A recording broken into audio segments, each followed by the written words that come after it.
இந்த வீடியோவில் நாம் ரயில்வே டிபார்ட்மெண்ட் இப்போ ரீசெண்டாக வெளிவந்திருக்க பர்மனன்ட் ஜாப் ஆப்பர்ச்சுனிட்டி வந்து தான் பார்க்க போகிறோம். இந்த நோட்டிஃபிகேஷனில் ரயில்வேயில் டிக்கெட் கொடுக்குற கிளர்க்கு போஸ்ட்டுக்கான நோட்டிஃபிகேஷன்ஸ் தான் கொடுத்துருக்காங்க. மினிமம் குவாலிஃபிகேஷன் 10ஆம் வகுப்பு பாஸ் பண்ணியிருந்தாலே போதும். அதுக்கு மேலே 12th எனி டிகிரி டிப்ளமோ ஐடின்னு சொல்லி நீங்கள் என்ன படிச்சிருந்தாலும் அப்ளை பண்ண இன்ட்ரெஸ்டடாக இருக்கீங்கன்னா நீங்கள் எலிஜிபிள் தான், தாராளமாக விண்ணப்பிச்சுக்கலாம். இந்த போஸ்ட்டுக்கு இன்டர்வியூ எதுவுமே கிடையாது, ரிட்டன் எக்ஸாமினேஷன் மூலமாக தான் ரெக்ரூட் பண்ணுறாங்க. இனிஷியல் சேலரி பர் மந்த்துக்கு 20,500 ரூபாய். இது பேசிக் பே மட்டுமே, இது இல்லாமல் எக்கச்சக்கமாக உங்களுக்கு அலவன்சஸும் இருக்கும். இந்த போஸ்ட்டுக்கு ஆன்லைன் மூலமாக விண்ணப்பிக்க சொல்லியிருக்காங்க. பர்மனெண்ட்டான சென்ட்ரல் கவர்மெண்ட் ஜாப் ஆப்பர்ச்சுனிட்டி தான். லாஸ்ட் டேட் ஆகஸ்ட் 12ஆம் தேதி வரைக்கும் அப்ளை பண்ண டைம் கொடுத்துருக்காங்க. தமிழ்நாட்டில் இருக்க 38 மாவட்டத்தை சார்ந்த ஆண்கள் பெண்கள் எல்லாருமே இந்த போஸ்ட்டுக்கு எலிஜிபிள். இதோட அஃபிஷியல் நோட்டிஃபிகேஷன் அண்ட் எலிஜிபிலிட்டி பற்றின டீட்டெயில்ஸ் இப்போ நான் ப்ரீஃபாக எக்ஸ்பிளைன் பண்ணுறேன். வீடியோவை ஸ்கிப் பண்ணாமல் முழுமையாக பாருங்கள். அதுக்கு முன்னாடி நீங்கள் இப்போ தான் இந்த சேனலுக்குள்ளே முதல் முறையாக வரீங்க அப்படின்னா நம்ம சேனலை சப்ஸ்கிரைப் பண்ணிவிட்டு பெல் சிம்பல் ப்ரெஸ் பண்ணி ஆல்கிற நோட்டிஃபிகேஷனில் செட் பண்ணிக்கிங்க. அப்போ தான் நாங்கள் கொடுக்குற எல்லா கவர்மெண்ட் ஜாப் அப்டேட்டுமே உங்கள் ஃபோனுக்கு நோட்டிஃபிகேஷனாக கிடைக்கும். இந்த ரெக்ரூட்மெண்ட் ரிலேட்டடான apply link and notification link எல்லாமே இந்த வீடியோவோட டிஸ்கிரிப்ஷன்லையும் ஃபஸ்ட்டு கமெண்ட்லையும் பின் பண்ணியிருக்கேன், செக் பண்ணி பாருங்கள். இந்த வீடியோக்கு ஒரு லைக் கொடுத்துருங்க. நீங்கள் கொடுக்குற லைக் தான் எங்களுக்கு அடுத்தடுத்து வீடியோ போகிறதுக்கான மிகப்பெரிய மோட்டிவேஷனாக இருக்கும். இப்போ வாங்க நம்ம வீடியோக்குள்ளே போகலாம்.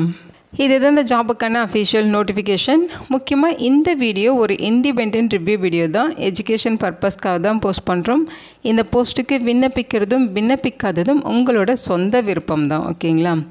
இந்த நோட்டிஃபிகேஷன் நமக்கு எங்கேருந்து கொடுத்துருக்காங்கன்னு பார்த்தீங்கன்னா, நம்மளுடைய சென்ட்ரல் கவர்மெண்ட் மினிஸ்ட்ரி ஆஃப் ரயில்வேஸ்லேருந்து ரயில்வே ரெக்ரூட்மெண்ட் செல்லேருந்து நோட்டிஃபிகேஷன் ரிலீஸ் பண்ணியிருக்காங்க. பர்மனெண்ட்டான ஆப்பர்ச்சுனிட்டிஸ் தான் கொடுத்துருக்காங்க. முக்கியமாக பார்த்திங்கன்னா இந்த நோட்டிஃபிகேஷன் ஸ்கவுட்ஸ் அண்ட் கைட்ஸ் கோட்டாவில் ரெக்ரூட் பண்ணுறாங்க, ஓகேங்களா. ஸோ போஸ்டிங்ஸ்க்கு அப்ளை பண்ணுறதுக்கு நீங்கள் ஆன்லைனில் பார்த்திங்கன்னா ஜூலை 13ஆம் தேதிலேருந்து ஆகஸ்ட் 12ஆம் தேதி வரைக்கும் விண்ணப்பிச்சுக்கலாம் அப்படின்னு சொல்லியிருக்காங்க. போஸ்ட்டு பார்த்திங்கன்னா லெவல் 1 அண்ட் லெவல் 2 போஸ்ட் வந்து ரெக்ரூட் பண்ணுறாங்க, ஓகேங்களா. ஸோ இது பார்த்திங்கன்னா சென்ட்ரல் கவர்மெண்ட் ஜாப் ஆப்பர்ச்சுனிட்டி, அதனால் ஆல் இந்தியன் சிட்டிசன்ஸ் இந்த போஸ்ட்டுக்கு எலிஜிபிள் அப்படின்னு சொல்லியிருக்காங்க. ஸோ நம்ம தமிழ்நாட்டில் இருக்க 38 மாவட்டத்தினருமே எலிஜிபிள் தான். எலிஜிபிலிட்டி கண்டிஷன்ஸை பொறுத்த வரைக்கும் எஜுகேஷனல் குவாலிஃபிகேஷன் இங்கே சொல்லியிருக்காங்க. லெவல் 2 போஸ்ட்டுக்கு பார்த்திங்கன்னா நீங்கள் 12ஆம் வகுப்பு பாஸ் பண்ணியிருக்கணும் அப்படின்னு சொல்லியிருக்காங்க. அதுலேயும் பார்த்திங்கன்னா 50% மேலே நீங்கள் மார்க் வச்சுருக்கணும், ஓகேங்களா. 50% மார்க் வச்சுருக்கணும் அப்படிங்கிறதையும் மென்ஷன் பண்ணியிருக்காங்க, ஓகேங்களா. அல்லது நீங்கள் 10ஆம் வகுப்பு பாஸ் பண்ணியிருக்கணும். அவங்க சொல்லியிருக்க கேட்டகரியில் நீங்கள் அப்ரெண்டிஸ்ஷிப் வந்து கம்ப்ளீட் பண்ணியிருக்கணும் அப்படின்னு சொல்லியிருக்காங்க. அல்லது நீங்கள் 10ஆம் வகுப்பு பாஸ் பண்ணிவிட்டு அவங்க சொல்லியிருக்க கேட்டகரியில் ஐடிஐ முடிச்சிருக்கணும் அப்படிங்கிற மாதிரி சொல்லியிருக்காங்க, ஓகேங்களா. இது பார்த்திங்கன்னா லெவல் 2 போஸ்ட்டுக்கான குவாலிஃபிகேஷன். நெக்ஸ்ட்டு லெவல் 1 போஸ்ட்டுக்கு நீங்கள் 10ஆம் வகுப்பு பாஸ் பண்ணியிருந்தாலே போதும். அல்லது நீங்கள் ஐடிஐ பாஸ் பண்ணியிருந்தாலே எலிஜிபிள் தான். அல்லது அப்ரெண்டிஸ்ஷிப் கோர்ஸ் ஏதாவது கம்ப்ளீட் பண்ணியிருக்கீங்கனாலும் நீங்கள் எலிஜிபிள் தான், ஓகேங்களா. ஸோ 10th மேலே நீங்கள் என்ன படிச்சிருந்தாலுமே இன்ட்ரெஸ்டடாக இருக்கீங்கன்னா நீங்கள் விண்ணப்பிச்சுக்கலாம். இந்த போஸ்ட்டில் நீங்கள் ரெக்ரூட் ஆகுறீங்க, அப்பாயின்மெண்ட் ஆகுறீங்க அப்படின்னா உங்களோட போஸ்டிங்ஸ் பார்த்தீங்கன்னா கேட்டகிரி வந்து கிளர்க்கு கம் டைப்பிஸ்ட் கேட்டகிரியில் இருக்கும். ஸோ உங்களுக்கு டைப்பிங் ப்ரொஃபஷன்சி இருக்கணும் அப்படின்னு சொல்லியிருக்காங்க. அதாவது இங்கிலீஷில் 30 வேர்ட்ஸ் பர் மினிட் டைப் பண்ணுற ஸ்பீட் இருக்கணும். ஹிந்தி உங்களுக்கு தெரியும் அப்படின்னா 25 வேர்ட்ஸ் பர் மினிட் டைப் பண்ணுற ஸ்பீட் இருக்கணும் அப்படின்னு சொல்லியிருக்காங்க. ஸோ அதேமாரி டீட்டெயில்டாக அங்கே கொடுத்துருக்காங்க, செக் பண்ணிக்கிங்க. அதுவும் பார்த்திங்கன்னா நீங்கள் அப்பாயிண்ட் ஆகி 2 இயர்ஸில் இதை வந்து நீங்கள் வந்து குவாலிஃபை பண்ணணும் அப்படிங்கிற மாதிரி இங்கே சொல்லியிருக்காங்க, ஓகேங்களா. ஸோ போஸ்டிங்ஸ் வந்து ஸ்கவுட்ஸ் அண்ட் கைட்லைன்ஸ் குவாலிஃபிகேஷன் படி தான் உங்களுக்கு ரெக்ரூட் பண்ணுறாங்க. இங்கே மினிமம் எலிஜிபிலிட்டி கொடுத்துருக்காங்க பாருங்கள். நீங்கள் வந்து ஸ்கவுட்டில் வந்து இருக்கணும், ஓகேங்களா. அவங்க சொல்லியிருக்க இந்த எலிஜிபிலிட்டி நீங்கள் வந்து ஃபுல்ஃபில் பண்ணணும், அப்போ தான் நீங்கள் எலிஜிபிள். ஏஜ் லிமிட்டை பொறுத்த வரைக்கும் அவங்க சொல்லியிருக்க ஏஜ் லிமிட் இல்லாமல் ஏஜில் ரிலாக்ஸேஷன்ஸுமே இருக்குது. ஏஜ் லிமிட் பார்த்திங்கன்னா உங்களுக்கு லெவல் 2 போஸ்ட்டுக்கு 18லேருந்து 30 வயது வரைக்கும் இருக்கவங்க எலிஜிபிள். லெவல் 1 போஸ்ட்டுக்கு 18லேருந்து 33 வயது வரைக்கும் இருக்கவங்க எலிஜிபிள். ஸோ இங்கே பார்த்தீங்கன்னா டேட் ஆஃப் பர்த் கன்ஃபியூஸ் ஆகுங்கிறதுக்கு டேட் ஆஃப் பர்த்துமே இங்கே மென்ஷன் பண்ணியிருக்காங்க. அதாவது யூஆர் கேட்டகரியாக இருந்தால் லெவல் 2 போஸ்ட்டுக்கு 1/1/1997 அப்புறம் பிறந்திருக்கணும். ஓபிசியாக இருந்தால் லெவல் 2 போஸ்ட்டுக்கு 1/1/1994 அப்புறம் பிறந்திருக்கணும். எஸ்சி எஸ்டினா 1/1/1992 அப்புறம் பிறந்திருக்கணும். இது பார்த்திங்கன்னா லெவல் 2 போஸ்ட்டுக்கு. ஸோ இங்கே வந்து ஏஜ் ரிலாக்ஸேஷன் எல்லாமே ஆட் பண்ணி தான் இங்கே டேட் ஆஃப் பர்த் மென்ஷன் பண்ணியிருக்காங்க. எஸ்சி எஸ்டிக்கு 5 இயர்ஸு, ஓபிசிக்கு 3 இயர்ஸ் ஏஜில் ரிலாக்ஸேஷன் கொடுத்துருக்காங்க, ஓகேங்களா. நெக்ஸ்ட்டு பார்த்திங்கன்னா லெவல் 1 போஸ்ட்டு. இந்த போஸ்ட்டுக்கு 18 33 வயது வரைக்கும் சொல்லியிருக்காங்க.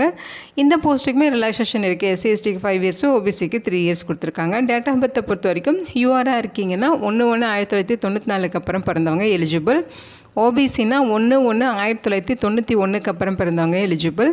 எஸ்சி எஸ்டினா 1/1/1989 அப்புறம் பிறந்தவங்க எலிஜிபிள். ஓகேங்களா? ஸோ டீட்டெயிலாக கொடுத்துருக்காங்க, செக் பண்ணி பாருங்கள். ஸோ அது ஏஜ் ரிலாக்ஸேஷன் டீட்டெயில்ஸுமே இங்கே தனியாக கொடுத்துருக்காங்க. ஓகேங்களா?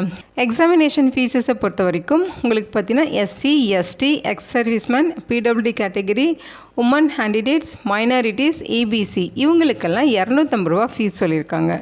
இந்த ஃபீஸ் உங்களுக்கு ரீஃபண்டபிள் தான். இந்த ஜாப்க்கான சிபிடி எக்ஸாமினேஷன் நீங்கள் அட்டன் பண்ண உடனே உங்களுக்கு பார்த்தீங்கன்னா 250 ருபீஸ் பெய்ட் பண்ணவங்களுக்கு 250 ருபீஸும் ரீஃபண்ட் பண்ணிடுவோம்னு சொல்லியிருக்காங்க. இவங்களை தவிர்த்து மற்ற கேட்டகரி பீப்புள்ஸ் அவங்களுக்கெல்லாம் பார்த்தீங்கன்னா ஃபீஸ் 500 ருபீஸ் சொல்லியிருக்காங்க. ஸோ இந்த 500 ஃபீஸில் 400 ருபீஸ் ரீஃபண்ட் பண்ணிடுவாங்க. ஓகேங்களா? ஸோ இதோட ரிட்டன் டெஸ்ட் நீங்கள் அட்டன் பண்ணதுன்னு 500 ருபீஸ் பெய்ட் பண்ணவங்களுக்கு 400 ருபீஸ் ரீஃபண்ட் பண்ணிடுவோம் அப்படிங்கிற மாதிரி சொல்லியிருக்காங்க. ஸோ ஃபீஸ் உங்களுக்கு ரீஃபண்ட் வாங்கிக்கலாம்.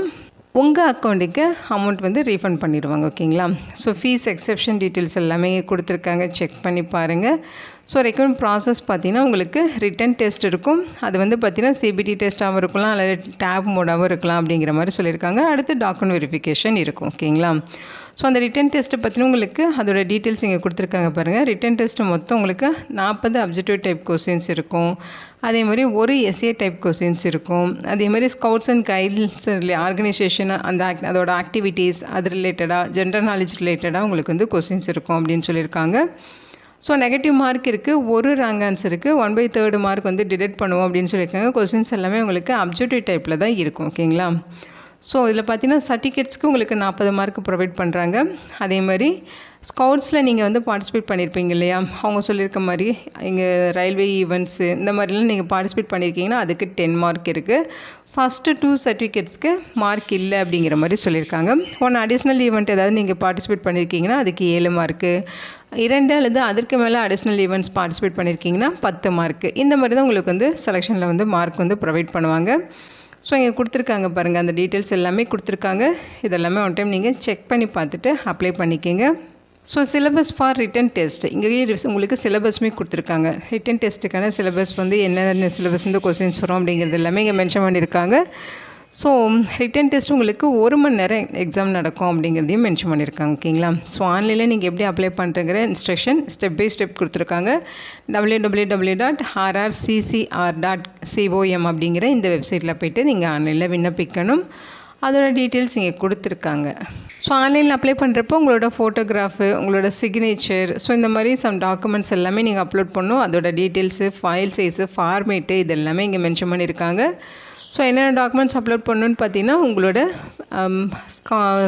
President, scout, guide, rover, ranger, so இது ரிலேட்டடான டாக்குமெண்ட்ஸு, எஜுகேஷனல் குவாலிஃபிகேஷனுக்கான டாக்குமெண்ட்ஸு, அதே மாதிரி பார்த்தீங்கன்னா certificates, scouts and guides certificates, date of பர்த்துக்கான ப்ரூஃபு, கம்யூனிட்டி சர்டிஃபிகேட்டு, ஸோ இந்த மாதிரி எல்லா டீட்டெயில்ஸுமே நீங்கள் வந்து ஸ்கேன் பண்ணி அப்லோட் பண்ணணும்.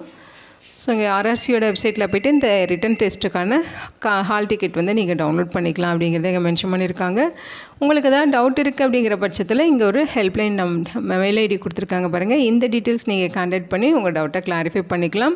மண்டே டு சாட்டர்டே ஒர்க்கிங் டேஸில் காலையில் 10 மணிலேருந்து ஈவினிங் 6 மணிக்குள்ளே நீங்கள் கான்டாக்ட் பண்ணி உங்கள் டவுட்டை கிளாரிஃபை பண்ணிக்கலாம். நீங்கள் ரிட்டன் டெஸ்ட்டுக்கு போகிறப்ப என்னென்ன டாக்குமெண்ட்ஸ் எடுத்துகிட்டு போகணுங்கிற லிஸ்ட் அவுட் தான் இது. உங்களோட கால் லெட்டர் எடுத்துக்கணும், உங்களோட ஆதார் கார்டு அல்லது ஃபோட்டோ ஐடி ப்ரூஃப் ஏதாவது எடுத்துக்கணும், 1 பாஸ்போர்ட் சைஸ் கலர் ஃபோட்டோகிராஃப், அதே மாதிரி கம்யூனிட்டி சர்டிஃபிகேட், இது எல்லாமே எடுத்துகிட்டு தான் நீங்கள் அதோட ரிட்டன் டெஸ்ட் வந்து அட்டன் பண்ணணும். ஓகேங்களா? இங்கே இம்பார்ட்டன்ட் இன்ஸ்ட்ரக்ஷன்ஸ் கொடுத்துருக்காங்க. 1 by 1 எல்லாமே படித்து பார்த்துருங்க. இதோட லிங்க் டீட்டெயில்ஸ் எல்லாமே இந்த வீடியோவோட டிஸ்கிரிப்ஷன்லையும் ஃபஸ்ட்டு கமெண்ட்லையும் பின் பண்ணியிருக்கேன், செக் பண்ணி பாருங்கள். இந்த வீடியோ உங்களுக்கு யூஸ்ஃபுல்லாக இருக்கும்னு நினைக்கிறேன். உங்கள் ஃப்ரெண்ட்ஸ் அண்ட் ஃபேமிலி மெம்பர்ஸ்க்கு இதை ஷேர் பண்ணுங்கள். இந்த போஸ்ட்டுக்கு விண்ணப்பிக்க இன்ட்ரெஸ்ட் இருக்கவங்க விண்ணப்பிச்சுக்கோங்க. Thank you so much and bye.